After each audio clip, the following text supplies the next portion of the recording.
Are you curious about bodies, pleasure, and possibilities? And what about curious about what others are up to on the planet when it comes to pleasure, sex, and play? Have you considered what pleasure can do for your life, your body, and your bank account? Do you know something magical, delightful, and out of this world orgasmic is not only possible for you, but totally available to you? If you're ready to be the magical, sexual, sexy beast you know you can be, and you just need the tools to get there, you're in the right place. Now, here is the host of The Pleasure Zone, sex, relationship, and intimacy coach and holistic health practitioner, Milica Jelenic. Hello, my sweet pleasure seekers. Are you ready for hotter than ever sex during perimenopause, even postmenopause, like through menopause? Well, we're going to be talking about that. So, we are looking at how to have hotter than ever sex during perimenopause today. And why do I even care? Well, I care because I'm 50 and I'm in that perimenopause phase, I suppose, or I'm hoping I am.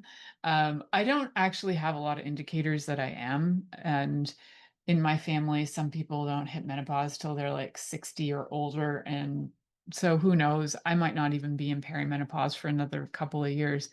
Perimenopause is that in between phase where you haven't fully stopped having your period, but it's that pre stuff. It's where we get all those symptoms that indicate that you could be going through menopause, where you could be maybe having your periods be less regular. Now, the funny thing is, for me, my periods have become more regular. My hormones have become more regulated. My hunger has become more regulated. A lot of things in my body that should be off right now are actually quite on. And it's like I had all the symptoms of perimenopause my whole life. And now it's kind of normalizing. And that's probably because of a lot of things I'm doing between dietary awareness that I have, exercise, um, different remedies that I take to help regulate things. Who knows? But it's kind of funny and I like it. So I'm talking about this because a lot of women in my age range and my friends who are my age and older have either gone through menopause or are going through it. Going through the that perimenopausal phase. And I hear reports. I hear reports about things like my vagina is this or that. And then I've got some stellar friends whose vaginas are like top notch right now. And even after menopause, they are wetter than wet. And they're probably having the best sex of their lives when they get to have the best sex of their lives. And then they're there are, some other folks who are like, you know what? I am like drying up and feeling nothing. And I think what's really good to look at as a holistic health practitioner and as a sex and intimacy coach, I look at the whole picture. I don't just look at what's going on with your hormones. I look at, okay, so if your hormones are regulated and you still have this going on, what else is going on in your relationship? What's your communication level like? What's your curiosity level like? Have you played with different kinds of consent? Have you played with the wheel of consent? Because it's great. And have you played with different types of touch? Have you done anything explorative in your sex life? And maybe you haven't. Maybe what you've been trying to do is have the same sex you had 30 years ago with a body that's changing. And maybe you're bored. It's like if you were eating exactly the same food for the last 30 years, your body might be like, you know what? I'd like a little something different, a little vitamins here, a little nutrients there, a little this, a little that. You might be looking for something a little different. And that doesn't always mean that you're like going to up and leave your partner. It means that have a conversation with your partner, communicate with your partner about what your needs are now, and open the door so that your partner can also communicate what their needs are now. Because no matter what, as we age, our bodies change and our needs are different. And even the desire for sex can change a lot, or the desire of how you're having any kind of sexual connection can change. So it might be from, you know, screwing like rabbits in your 20s, trying to penetrate every hole that's out there, to maybe wanting to do something a little bit more seductive. Maybe you're bringing in more sensual movement, sensual touch. Maybe you're even bringing things like tantra, or practicing your having your sex life be reflective of your spiritual life. These things change. You might have been practicing things like that even when you were younger, just because of curiosity as well. So, this whole phase of having hotter than ever sex during like perimenopause, is because we can have that. We don't have to walk away and abandon our desires. We don't have to just brush it off and go, well, I'm getting old, so who cares? I can't tell you how many people say to me, oh, it doesn't matter. I'm such and such old anyway. It doesn't matter. I've been married for 40 years. Who cares? I'm like, doesn't matter. If it mattered in the beginning and it's what got you together, why do you think it has no relevance now? It has relevance. It might have changed. And what you need is conversation, information to lend you to that conversation, and being able to navigate it in a different way. So, who's all for, like, raise your hands, hashtag me, I'm in, whatever you want to do, comment, whatever.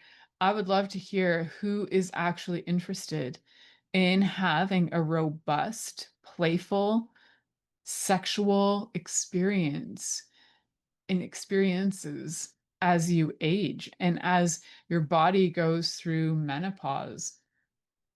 Also, for if you're listening and you happen to be a body that's going through andropause, which would be what, and we're going to go through this in the biological terms, male bodies go through, biological males would experience andropause, and biological females would generally experience menopause. Although if you were born without a uterus, you won't. And there are people who are biological females who are born without uteruses. That's a conversation for another day.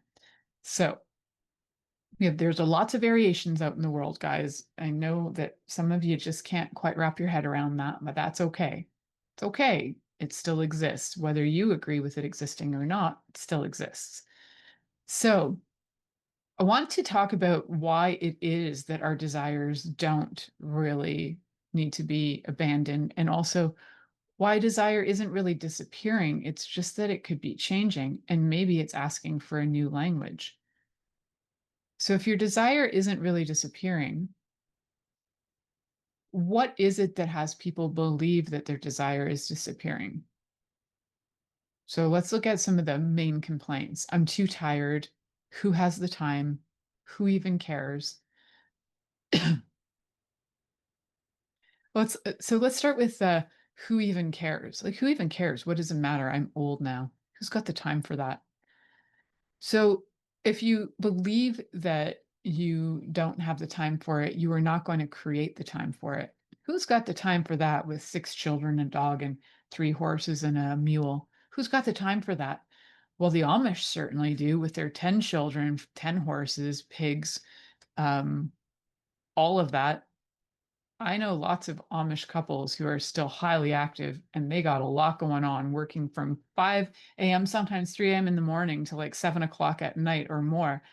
And you know what? They don't abandon that, because they know there's something super sacred and important in connecting with uh, with their husband or wife in that arena. It's going to be an arena. That's why I'm going to call it that. I don't know why I called it an arena. Anyway, so the comment in the chat room is that that is why they have the energy to work long hours. And you know what? It very well could be true that their sex lives are actually encouraging them to have better, more, and maybe even more incentive to work harder, get harder, have good long working hours. Now, that's not true across the board for people that I've talked to in the Amish community. And I am not Amish, so I'm not going to claim to be that. Generations back, about 4 generations back, my family was Amish, 4 or 5, something like that. We had some Amish relatives on my German side, but we are not anymore. So, yeah. we're long past being that Amish. So what I do think that we do have is too many other distractions, where maybe those families don't have the distractions. So if we have the distractions of um, all things technology, we have the distractions of, well, we're just going to watch 25 TV shows instead of connect with each other. We have so many other obligations with the kids. Maybe the kids have baseball, football, swimming, dancing. Like, and there's no time to actually connect with your partner or connect with yourself because you're running yourself ragged. Number one is connect with you. So is your desire disappearing, or do you just feel like everything is lame and boring, and maybe you just don't want to put in the effort anymore because you're freaking tired? And so if you are freaking tired, where are you placing your priorities? Have you put any is your sex life anywhere on your top 10 priorities? So if your sex life isn't on those priorities, you're going to abandon it, and your desire will drop, and all of that's going to happen. So one of the things is to put your desire for yourself and your partner back on that priority list. Because as much as, maybe for you, touch is not a very important way to connect or feel love, but it's still going to be there to some degree, even if it's the lowest love language on your ladder.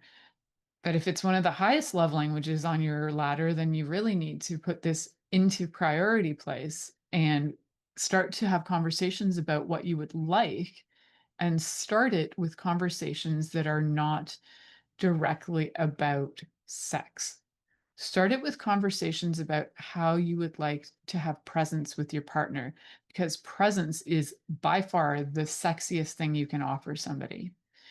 When you can be truly present with somebody, and they, whether it's having eye to eye contact, whether it's being present with their bodies will react to presence. They'll relax, they'll turn on, they'll let go, things will shift. And if you've ever been with somebody who allows you to just relax and let go, your body will shift, it will change.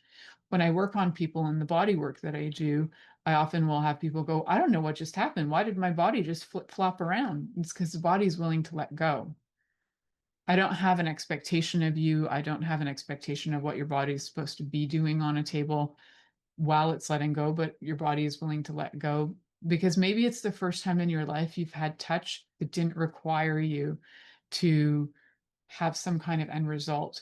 Maybe it's the first time you didn't have to be touched and have the other person feel good too, whether it's in a sexual way or you're hugging them and they're supposed to feel better or whatever it happens to be. Maybe it's the first time you've actually got to receive in maybe your whole life, and that's okay. So presence with somebody is the number one skill. Not okay. Well, yeah. Presence. Oh, there's so many number one skills. I think I want to just like blanket them, like communication, presence, consent, and curiosity are really top skills to hone when it comes to being a really good lover. And the other stuff, like the manipulation of a body in different ways, whether that's, doing mutual masturbation, or whether you're just trying to find out the rhythm of what is going to turn your partner on the most. All of that can be established through communication and through presence and through curiosity and through consent. So you see how those fundamentals are really key. I have more C words that I like to throw in there too, but we're going to play with those main ones today, plus throwing in presence. So, how do you get present? Because most of us, and I'll include myself in this because I've been through this before, where I was so wrapped up in so many other things, concerns, worries, blah blah blah, that it was like I was half floating out of my body most of the time, and I would be covered in bruises because I would walk into walls and furniture, and I was like tra la la space cadet because it just, for one thing, being present was too hard. Things that were going on were just too hard to deal with. So the more my nervous system could relax. When I met my husband and my body started to realize that I'm safe and I'm okay, I could relax. And now when I get bruises, it's because I've done something weird in the garden and used a tool in a really weird way, and then I get bruises in strange places. But other than that, I don't get them from walking into walls anymore like I used to, because I'm far more present than I've ever been. And I choose to be even more present. I choose to be that kind of presence where I can just be with somebody and their whole life changes. That's the kind of presence I'm stepping into. So let's talk about this more, about how presence can also help to have the hottest sex ever. We're going to talk about a few things actually, but having hotter than ever sex during perimenopause seems like something that's not achievable, and I'm telling you, it is. And we're going to talk more about that when we come back. You're listening to the Pleasure Zone here on Inspired Choices Network, and we'll be right back after this commercial. Are you secretly a voyeur, wondering what's going on in other people's sex lives? What if now is the time for a totally different sexual evolution? Are you interested in people who are pioneers of different sexual and pleasurable practices? Lean in now with Milica Jelenic, where she will entice you and your body to know your own pleasure zone. On the Pleasure Zone radio show, with sex, relationship, and intimacy coach, Milica Jelenic, you'll receive tools, inspiration, and a foundation to allow yourself to receive more in your sex life, and quite possibly other areas of your life as well. Listen for the Pleasure Zone with Milica every Monday at 8 p.m. Eastern Time, 7 p.m. Central Time, 6 p.m. Mountain Time, and 5 p.m. Pacific Time on InspiredChoicesNetwork.com.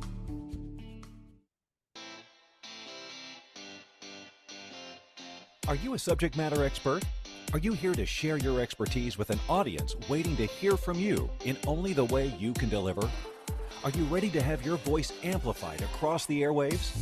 Inspired Choices Network has a global radio platform streaming to millions of people across the world. Professionally produced and supported by an accomplished team every step of the way, you can broadcast from anywhere in the world, knowing your voice matters, and we ensure it is delivered with ease and efficiency. Eager to hear your message, the world awaits. Contact us today to become an Inspired Choices Network radio host. Email become a host at inspiredchoicesnetwork.com. This is the Pleasure Zone with sex, relationship, and intimacy coach, Milica Jelenic. To participate in the program today, join our live studio audience in our chat room at inspiredchoicesnetwork.com. You can also make the choice to ask or comment by email, info@milicajelenic.com. Now, back to the program. Are you secretly a voyeur, wondering what's going on? Welcome back, my sweet pleasure seekers. So today we're talking about how to have hotter than ever sex during perimenopause, through it, in it, with it, and post, during menopause, and postmenopausal. It's all kind of in the same family, where there is a belief out there that you hit menopause, your vagina dries up, your desires go away. And frankly, none of that is true. It might be true in individual cases, but it's not actually the truth. So how do we move out of that? And one of the things we talked about in the last segment was just really being willing really being willing to look at, like, what's really going on. Is your desire disappearing, or is it changing? Are you looking for something new that maybe you haven't experienced yet? Maybe. So one of the things I mentioned in the last segment too is that if your desires are not really disappearing and you don't really know what's going on, we need to start kind of doing an overall evaluation of things. And I mentioned, like, let's look at, besides like your hormones, if your hormones are all in check, let's look at your relationship. Are there resentments that are holding you back from telling your partner what you would like? Are you fed up? You're like, you know what? I've tried. I told them so many times. I was doing a talk for a group the other day, and one of the ladies on there was like, I've told him so many times, but he doesn't listen. I'm like, okay, I need to get on a call with you so that I can hear what it is you're saying to your partner. Because if all he is hearing is, well, I don't like that, and you're not doing that right, the chances are he's going to withdraw. And then, he's just going to try and give you some kind of wham bam, thank you, ma'am sex, because there's zero appreciation for what he's trying to do, but also zero communication as to what does work. And also the need to be able to show and tell is great. And giving positive feedback will probably increase your likelihood of getting the things you desire. So, one of the things too is to have your body be in a turned on state. And how do you do that? Is like, so there is a comment that came through the chat room, which is from a woman who is in menopause. It says, being a woman in menopause, having sex turns my body on to desire more sex. And it boils down to choice. Want more sex? Do something that turns yourself on first. And I agree. Doing something that turns yourself on first is key. Just like knowing your own body is key. If you would assume that your partner is supposed to know exactly what turns you on, they don't. And what you desire today could be different than what you desire next week or even an hour from now. So it may change all the time. So having and being in conversation and communication about these things is helpful. One of the ways to bring them up, because I always have this question, is like, how do you even have a conversation with your partner about this? So one of the ways that you can bring this up is you can go over to my website, milicajelenic.com, and I have a yes, no, maybes list. Download that. It's free. You don't have to be obligated to me to anything after that. Just grab it, use it. You can utilize that. And if you do want to connect with me after that and have a conversation, we can do that and navigate through your list. But that is a great start so that you can download one for you and your partner or partners if you're polyamorous. Download enough for everybody involved, have everybody fill out their list, add some things to it because my list is very vanilla. Mostly it's for couples who are just trying to get back on track, but you can add things to it as well. Add some kinky, fun, playful things to it. And then share that list with your partner. Just, you can say, you know what, I had some ideas and here they are. And then if your partner's like, hey, wow, cool, I want to try that. So then you can give them the list too. Or you can say, hey, I downloaded these lists to help us have a conversation about my desires and your desires. And I'd love to be able to go through this list and then maybe we can talk about that after. That would be great. So there's ways to introduce these things, and they don't always have to be right off the bat. Go, you know what I really want? I've really, really wanted to have you sit on my face forever, but why won't you do it? Okay, so let's bring out the list. Let's take away the anger. Let's bring in the curiosity. Take some deep breaths. Have this conversation from a place of peace and presence and listening to your partner. Because you know what? As soon as you go into blame and regret and anger, that person's gonna turn off, or they're gonna turn into retaliate, and then it'll just turn into a fight. So let's get to a place of calm, understanding, know what it is that you would like, and then be able to communicate that to your partner in a way that they can understand. So starting with writing can be helpful.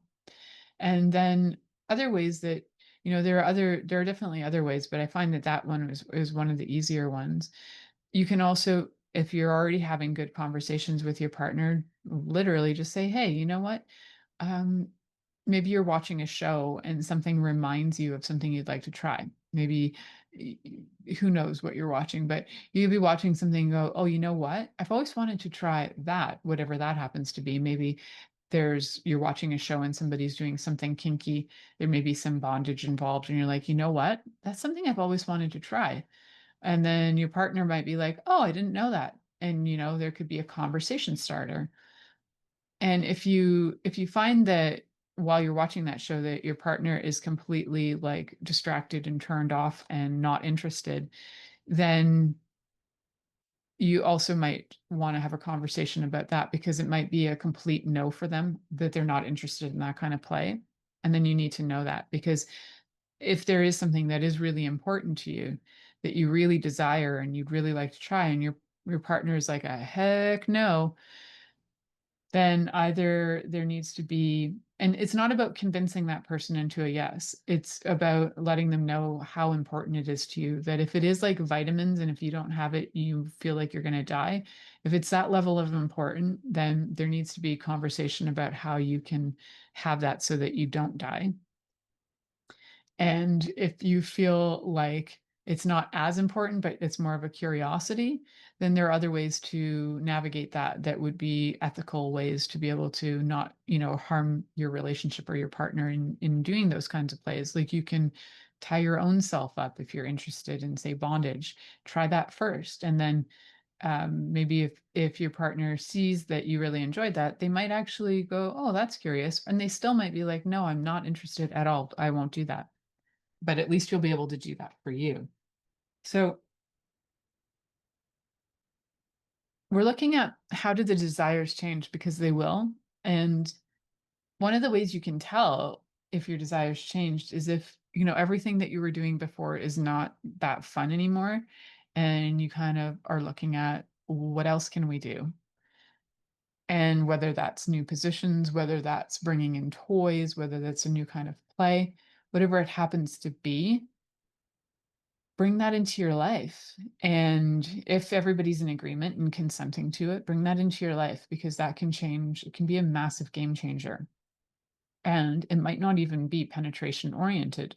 So if you have, if you're going through menopause and you're afraid of penetration because maybe the the tissues are starting to change and you're feeling like maybe there's thinning going on vaginally, or maybe there's something going on where there's atrophy happening, which does happen in women who are not menopausal as well. So vaginal atrophy is something that you can use dilators to help with. You can also use yoni eggs.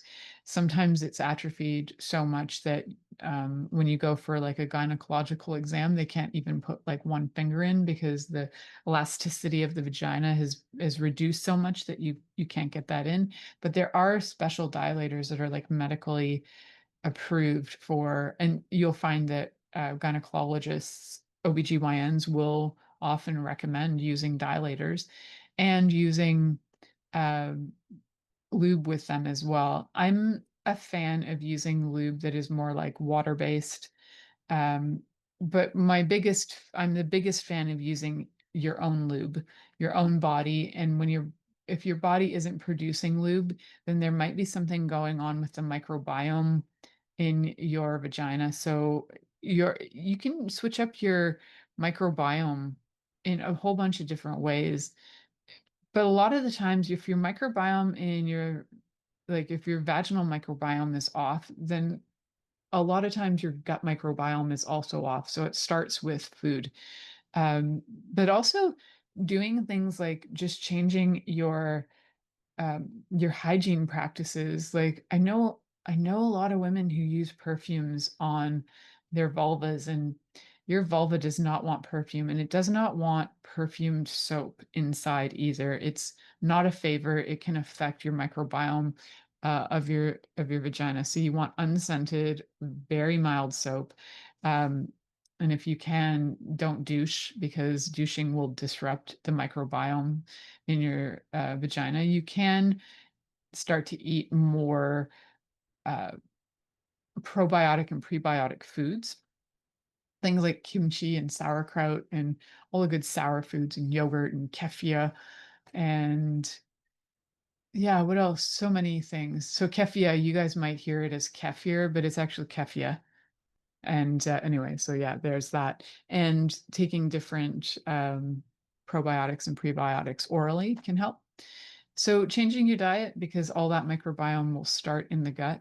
And then, making sure that your partner is not bringing any STDs in, because whether they have, now this is a gross one that I learned from my uncle, who's a dentist, is that if you have bad oral hygiene, if you have like a lot of bacteria like gingivitis in your mouth, and you kiss somebody who doesn't have gingivitis in their mouth, that switches over and you can actually disrupt their microbiome with your funk. So if you can disrupt the microbiome in their mouth, I guarantee you can disrupt the microbiome in their genitals. So receiving oral sex from somebody, you want to make sure they have really healthy teeth, good microbiome in their mouth. So otherwise it can lead to infections, and that can also lead to UTIs as well as vaginal infections. But you want to be clean and clear on those things to make sure you have a healthy microbiome. Will also ensure that you'll be able to produce, we'll say, wetness for longer as well. You also want to wear healthy underwear. Healthy underwear, what is that? So a lot of underwear these days are made with like things that are stretchy materials, plastics, sort of like synthetic materials. And you want to wear like 100% natural fibers, 100% cotton or hemp. Um, those are going to be the best. Actually, just a few hours before this show, saw an ad run through my Instagram, probably because it recognizes what I'm doing. And it was for a presentation done for the Dragon's Den in Canada, and for a product called Hoo-Ha, which are underwear that have they're really healthy underwear. So I haven't tried them yet, but I'm curious about Hoo-Ha underwear. So Hoo-Ha, if you're out there, shout out. If you want to send me some for review, I'm happy to try that and spread the word. So hashtag Hoo-Ha.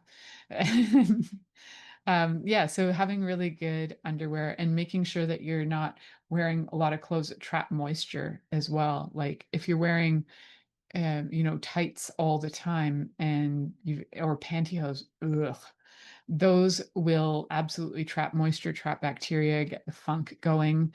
We don't want the funk. We want to have a healthy, happy microbiome.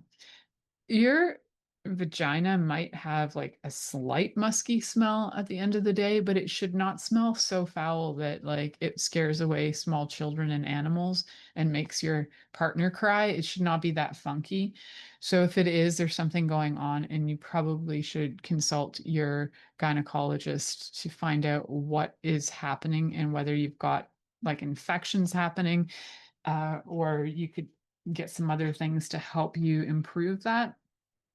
So yeah, if you find you're in like a funky funk, and you got like the funk of the funk, there's something going on and you want to get that checked out. All right, we're going to head to our next commercial break. As I just landed on the funky funk of the possible funks of the vagina, we're going to head back to our commercial break, and then we'll come back and talk more about this, because all of these things are part of perimenopause, but they can be prior to that as well. So if you keep your hoo-ha, if you keep your vagina healthy, then the chances are you're going to be able to sustain a lot of these activities for longer in your life. We'll be right back. You're listening to The Pleasure Zone here on Inspired Choices Network. Are you secretly a voyeur, wondering what's going on in other people's sex lives? What if now is the time for a totally different sexual evolution? Are you interested in people who are pioneers of different sexual and pleasurable practices? Lean in now with Milica Jelenic, where she will entice you and your body to know your own pleasure zone. On the Pleasure Zone radio show, with sex, relationship, and intimacy coach, Milica Jelenic, you'll receive tools, inspiration, and a foundation to allow yourself to receive more in your sex life, and quite possibly other areas of your life as well.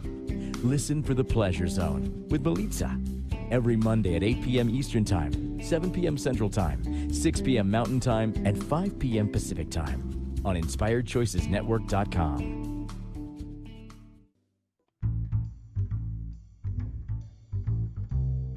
How wonderful would it be to carry your favorite Inspired Choices Network host with you throughout your day? Well, now you can. Inspired Choices Network now has its very own mobile app. Our free app offers live streaming shows, along with thousands of podcasts and TV episodes. Our shows cover a wide variety of topics. Whether you're waking up with us, carrying us through the day, and taking us to bed with you, we're always here for you to enjoy. We're easy to find. Just search for Inspired Choices Network in the Apple App Store or Google Play Store.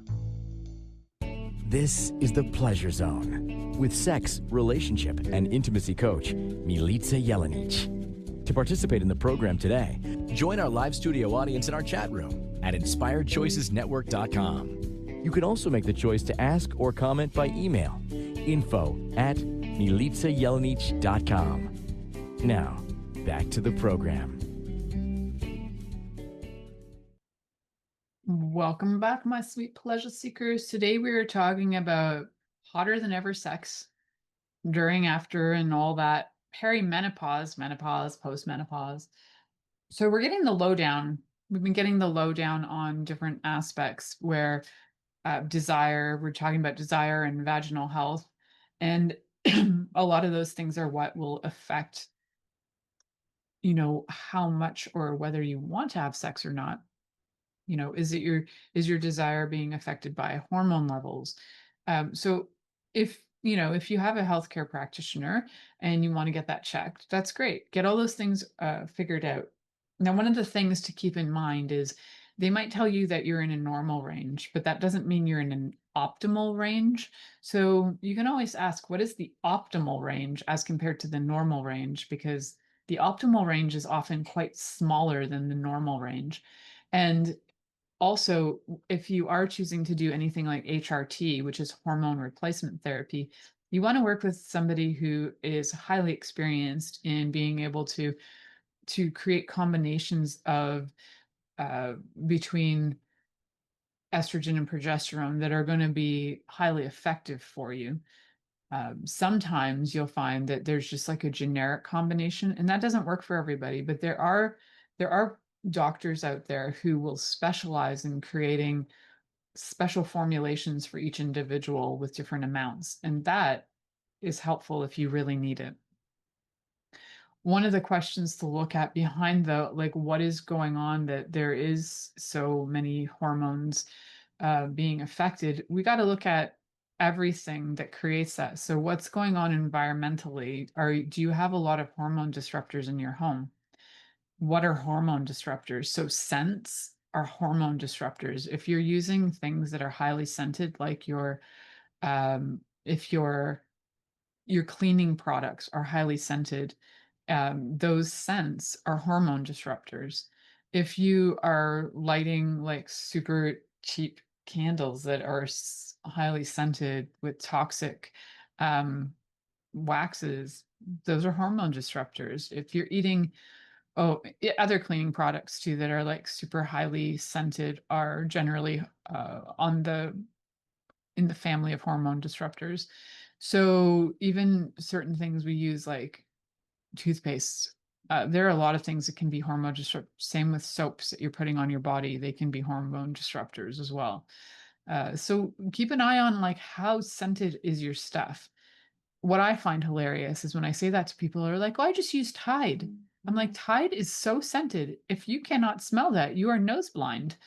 So there are points where sometimes people are completely nose blind to how much scent they have on, whether that's scent on their clothes, which is now saturating into their body if they're like moving, sweating, whatever.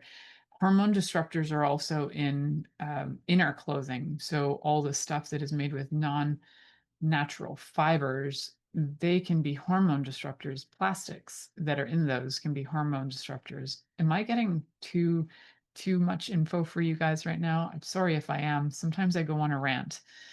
So foods can also be hormone disruptors as well. You know, things that will create infections can not, like excessive amounts of sugar or whatever, that can be creating fungus in your body that will disrupt your microbiome, but it also disrupt hormones. Then we've also got other foods that are hormone disruptors because they've been injected with hormones. So if you're eating protein sources that are like laden with hormones, then that's going to affect your hormones. I remember in the 80s there was this curiosity as to like why so many young girls were growing breasts at like the age of 7 and 8, and they realized that there was a commonality that they'd all been eating like chicken that had been injected with growth hormones. So yeah, these things affect our hormones. And then you have what's like prolonged exposure to a hormone disruptors that you weren't even aware were disrupting your hormones. It's like kind of having prolonged exposure to hormone therapy, which can be hard on bodies as well. And it can also reduce, if you're on hormone therapy for like decades, there is research that indicates that it can reduce your age of your your life expectancy age. So anyway, there's all that happening. So got lots of things that will disrupt your hormones. If you'd like a list, I suppose I could compile one, but frankly, if you just Google hormone disruptors, if you look up even in, there's probably a bunch of stuff going on PubMed. So those are medical publications. You can look up things that disrupt hormones. There's probably stuff in there. And those are all medically researched. So there's going to be something that somebody will feel is justified and true. So what else do we want to look at? So I went on a little rant for hormone disruptors because a lot of times people are being given hormone replacement therapy far sooner than they're being looked at as to what is causing the hormones to be disrupted in the first place, and what can we do to switch that up before throwing you on hormones. So, and I'm not averse to hormone therapy as long as it's done in the correct way, and we've looked at all the other reasons why they might be being disrupted in the first place. Is it just menopause? Not always. There's so many other things going on. So yeah, let's figure that out first. And then we also have, so we got the potential for hormones being one of the reasons. We've got the potential for mood. And I mean, what you're going through emotionally can impact your desire a lot. So if you are going through any kind of perimenopause, pre-menopause, menopause, I could bust out the song "I'm Going Through Changes" just for Ozzy, but I'm not going to right now. So one of the reasons that has been given for most women to have vaginal dryness is hormonal shifts, and then vaginal elasticity. So how do we improve those things? Well, we don't always just go to, we must use a hormone replacement therapy. And there are natural versions. If you are going to use hormone replacement therapy, you want to go with ones that are bioidenticals, because that's going to actually mix in with your body a lot better than, say, the ones that come from female horse urine.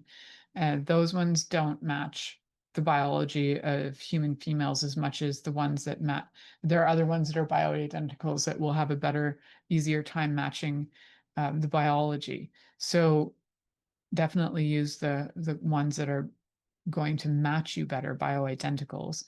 And then there are lots of other ways that you can support your hormones through nutrition, eating the foods that were like phytoestrogens.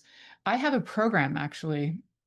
I don't know why I forgot that, but on my website, I have a program for how to have menopause and menstruation with ease. And I talk in that I think it's like a 3 or 4 part series.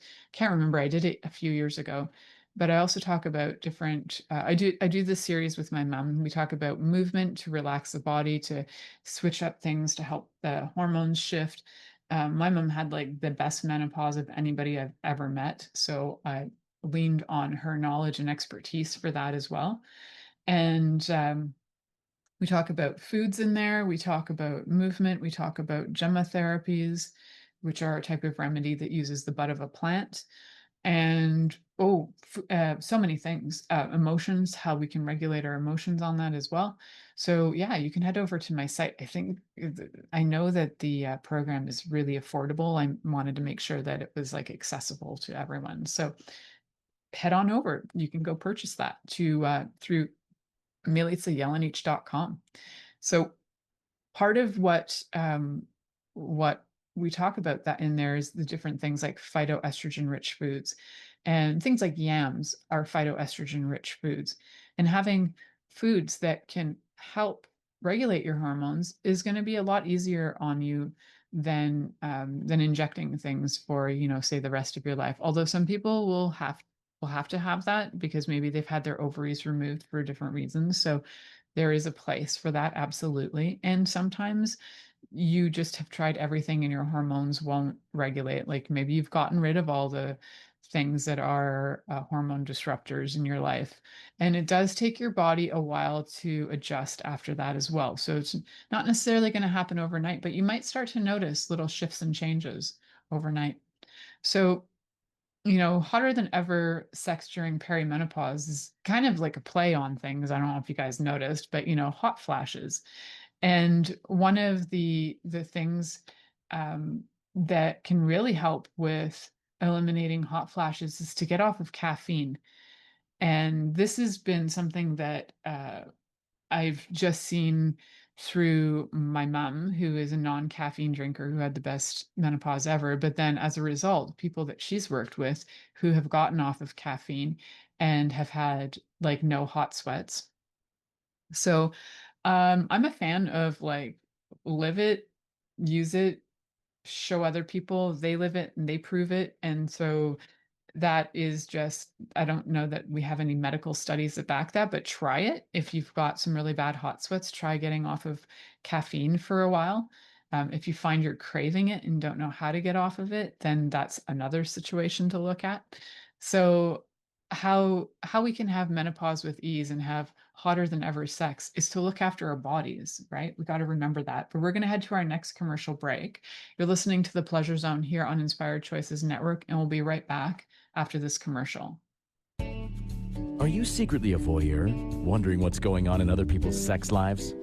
What if now is the time for a totally different sexual evolution? Are you interested in people who are pioneers of different sexual and pleasurable practices? Lean in now with Milica Jelenic, where she will entice you and your body to know your own pleasure zone.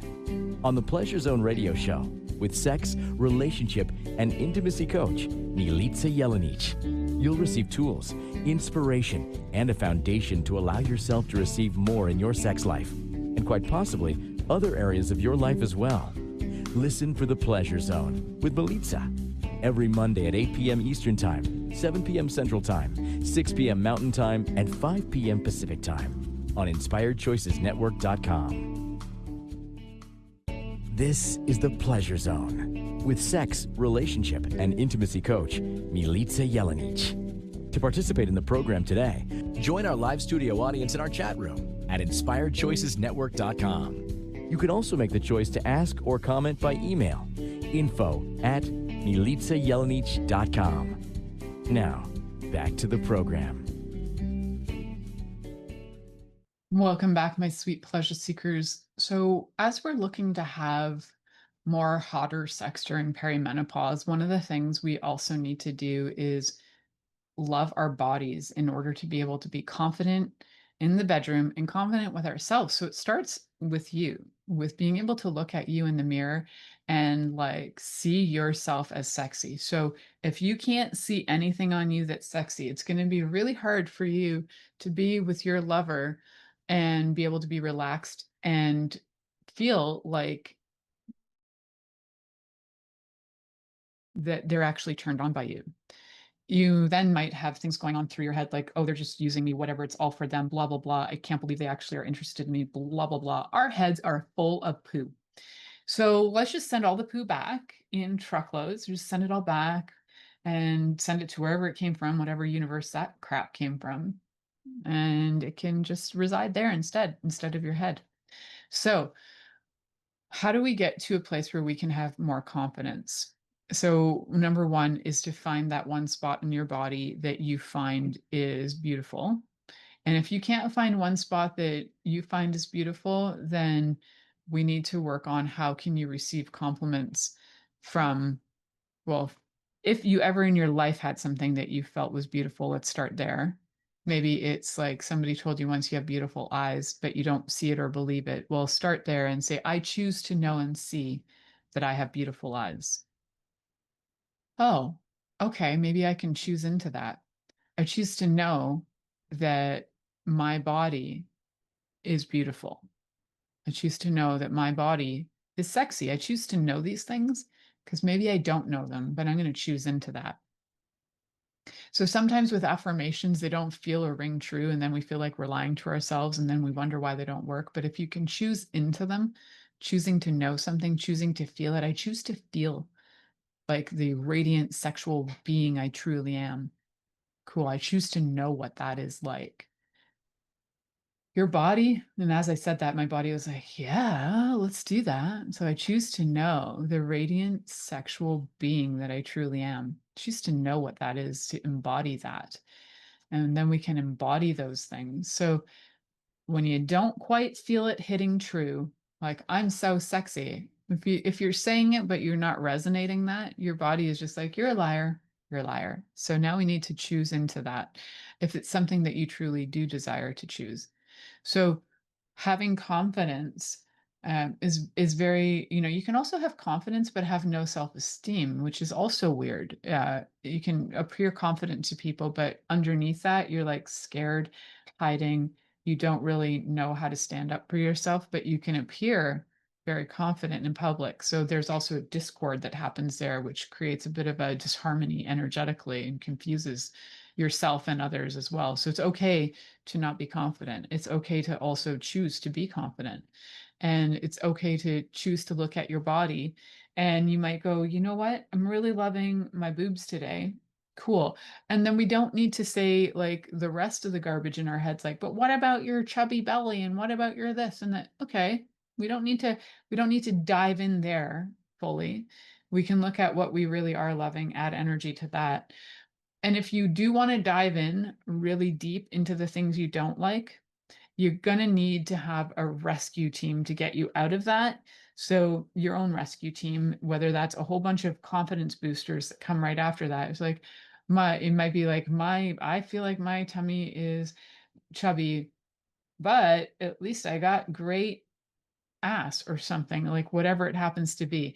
And then you can choose to see the beauty of your body no matter how it shows up, so that when you are with a partner, you can enjoy your body in the presence of somebody else. Because if you can't enjoy your body solo, just with you in front of a mirror, looking at yourself, not even touching yourself, if you can't enjoy even just looking at yourself and thinking, wow, I'm loving this is foxy. I do me. If you can't feel that, you need to start there, because putting that expectation on your partner to be the one to bring that to you, they could try until, their whole life, until they basically run out of air saying that, and you will never believe them because you don't believe it yourself. So start with that, and it's a mind shift change. And if you need help with those mind shift changes, I'm happy to be there and facilitate that for you. You can always find me through my website, milicajelenic.com, where you can find the resources that I talked about earlier today, too, whether it's that 4-part series for menopause and menstruation with ease, which is $50 Canadian, that includes anatomy, nutrition, movements, and energetics, or whether you're going to get my yes, no's, maybes list, or whether you're going on there just to send me a note to say, hey, listen to your show. I'd really like to have a conversation with you. And then I send you my booking link. Whatever it happens to be, there are resources, but what I do know is until we stop looking at menopause as a problem, which we tend to do, or perimenopause as problematic, and that, oh, she's going through that. Now we're ramping up. When you're in menopause, you are like, if you've ever played video games, you're like next leveling it. So you're going on to the next level, and now you've got like more skills, more desires, more requirements, and you've just leveled up. So in your leveling up, now how do you see life? How would you like to be in life? How would you like to be as a lover today rather than 25 years ago? And yes, you can ruminate on that if you like, but you can also figure out and discover who you are today and what you like. Maybe you don't want any penetration for a while. Maybe you just want some other playful things going on, touch of all kinds, and explore all the different aspects and avenues of your sensual self, because there are so many aspects that probably haven't been explored, which might be why you're like, I have no desire. I'm not interested. I don't get what I want anyway. Thank you for choosing to listen to The Pleasure Zone with sex, relationship, and intimacy coach, Milica Jelenic. We'll return next Monday at 8 p.m. Eastern Time, 7 p.m. Central, 6 p.m. Mountain Time, and 5 p.m. Pacific on InspiredChoicesNetwork.com. We hope you'll join us. Until then, have the best week of your life by choosing to be turned on and tuned in to your body.